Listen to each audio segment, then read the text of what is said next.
దాడులు కొంతవరకు నియంత్రించడానికి ప్రయత్నం చేస్తూ ఉన్నాం. అదేవిధంగా ఎవరైనా కన్సర్న్ వచ్చి నాకు ఈ విధంగా ఇబ్బంది ఉంది పోలీసులతో అని కానీ కేసు ఫైల్ చేయకపోతే ఇప్పుడే చూస్తుంటారు మీరు. అంటే మీరు వచ్చారని చెప్పడం కాదు, మీరు రాకముందు కూడా అదే జరుగుతుంది. సిఐ గన్నవరాన్ని కూడా ముందు కేసులు పెట్టండి బాధ్యతలు. ఎంక్వైరీలో వాళ్ళు ఏదన్నా వేరేగా ఉంటే అప్పుడు ఎంక్వైరీని బట్టి చేయండి తప్ప మీరు కేసులు పెట్టకుండా వాళ్ళని వేధించవద్దు ఎవరైనా. ఎందుకంటే ప్రధానంగా రాయలసీమ ప్రాంతం నుంచి ఎక్కువ వస్తూ ఉన్నాయి. అందరూ కూడా బెదిరిస్తూ ఉన్నారు, కబ్జా చేస్తూ ఉన్నారు, ఇలాంటి కేసులు వస్తూ ఉన్నాయి. వాటి మీద ఇమీడియట్గా కన్సర్న్ ఆఫీసర్స్తో మాట్లాడుతున్నా, వాళ్ళకి ఇమీడియట్గా కేసులు కట్టిస్తాను. దానిలో ఎటువంటి డీవియేషన్ కూడా ఏం లేదు. ఇక్కడ ఏంటంటే సాధారణంగా వాళ్ళు అక్కడికి కూడా కేసులకు కూడా వెళ్ళకుండా నేరుగా నా దగ్గరికి వస్తూ ఉన్నారు.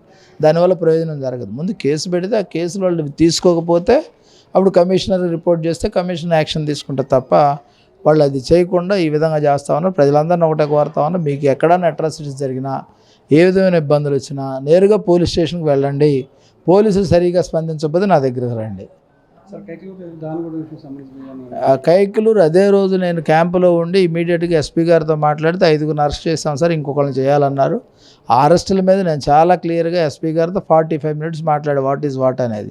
దానిలో తప్పు ఎవరిది ఏంటి అనేది అంతా ఎంక్వైరీలు తెలుస్తుంది. అదేవిధంగా ఇప్పుడు కైకలూరు పర్టికులర్గా కైకలూరే కాదు, ఎక్కడైనా సరే ఉద్రిక్తలు బోత్ సైడ్స్ వస్తూ ఉన్నాయి. వాటిని బ్యాలెన్స్ చేసుకోవటం. అదే కాకుండా గతంలో కూడా కొవ్వూరు పుష్కరాల సమయంలో కూడా నేను చాలా స్పష్టంగా వేరే మతాన్ని ఆచరించే వాళ్ళకి చెప్పాం, పుష్కరాల దగ్గర ఎటువంటి పాంప్లెట్లు పంచడం కానీ ఎటువంటి రెచ్చగొట్టే విధానాలు కానీ చేయొద్దని చెప్పాం.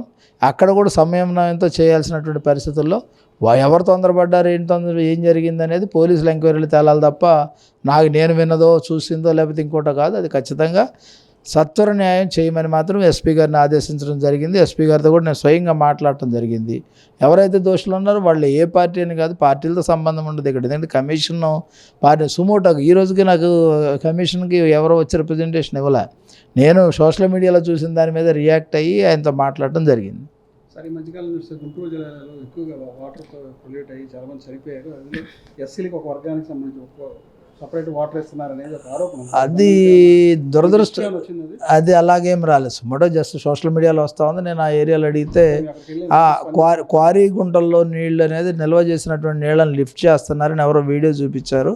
అది ఎంతవరకు కరెక్ట్ అనే దాని మీద కూడా మాట్లాడడం జరిగింది. ఇక్కడ ఈ రాష్ట్రంలో ఈ ప్రభుత్వంలో కమిషన్ చైర్మన్గా ఉన్న నేను ఖచ్చితంగా ఎక్కడైతే డిస్క్రిమినేషన్ ఉందో దాన్ని ఏ స్థాయిలో ఉన్నా ఏ రూపంలో ఉన్నా, ఎందుకంటే సహజంగా రూపాలు మారుతూ ఉన్నాయి, వివక్ష అనేది రూపం మారుతూ ఉంది. ఒకప్పుడు అంటుంటున్నారు, ఇప్పుడు గ్లాస్తో మంచినీళ్ళు ఇస్తే అంటున్నారు, అక్కడ నుంచి భోజనాలు పెడితే అంటున్నారు, ఇప్పుడు ఇంకో లెవెల్కి వెళ్ళిపోయింది. ఈ లెవెల్స్ మారుతూ ఉన్న సందర్భం ఈ లెవెల్స్ని ఏ విధంగా అరికట్టాలి, ప్రజల్లో ఏ విధంగా చైతన్యం తీసుకురావాలి. ముందుగా బాధితుడే కాదు, ఎవరైతే చేస్తానో వాళ్ళని కూడా ఎడ్యుకేట్ చేయాలి. బాధితులేమో సమిష్టిగా పోరాడాలి, బాధించేవాడినేమో ఎదుర్కొనే విధంగా ఉండాలి. వాళ్ళకు కూడా చట్టం ఏ విధంగా గట్టిగా ఉంది, దానివల్ల వచ్చే ఇబ్బందులు ఏమన్నాయి, కేసు ఫైల్ అయితే ఎలాంటి పెనాల్టీస్ ఉంటాయి అనేది కూడా వాళ్ళు స్పష్టంగా చేయడం జరుగుతుంది. ఎందుకంటే దుర్మార్గంగా గతంలో సుబ్రహ్మణ్యం గారు కానీ సుధాకర్ గారు కానీ ఇష్యూస్ అన్నీ కూడా చాలా జరిగాయి. అలాంటి ఇష్యూస్ అరైజ్ అవ్వకుండా మ్యాక్సిమం కంట్రోల్ చేయడానికి ప్రయత్నం చేయడం జరుగుతుంది. ఎస్సీ కమిషన్కి ఇంతవరకు ఎందుకంటే అన్ని సుమోటోగా తీసుకోలేను నేను. ఎవరైనా వచ్చి కంప్లైంట్ ఇస్తే ఖచ్చితంగా వాళ్ళు ఎవరైనా సరే, ఎందుకంటే ఏ కంప్లైంట్ ఇవ్వకుండా నేను రెస్పాండ్ అవ్వడం అనేది సోషల్ మీడియాలోనో పేపర్లో మీడియాలో వచ్చిన కథనాలను బట్టి నేను యాక్షన్ తీసుకోవడం అనేది అన్నీ సాధ్యం కాదు. ఎవరైనా సరే మాకు ఇది జరిగిందని చెప్తే ఖచ్చితంగా యాక్షన్ తీసుకోవడం జరుగుతుంది.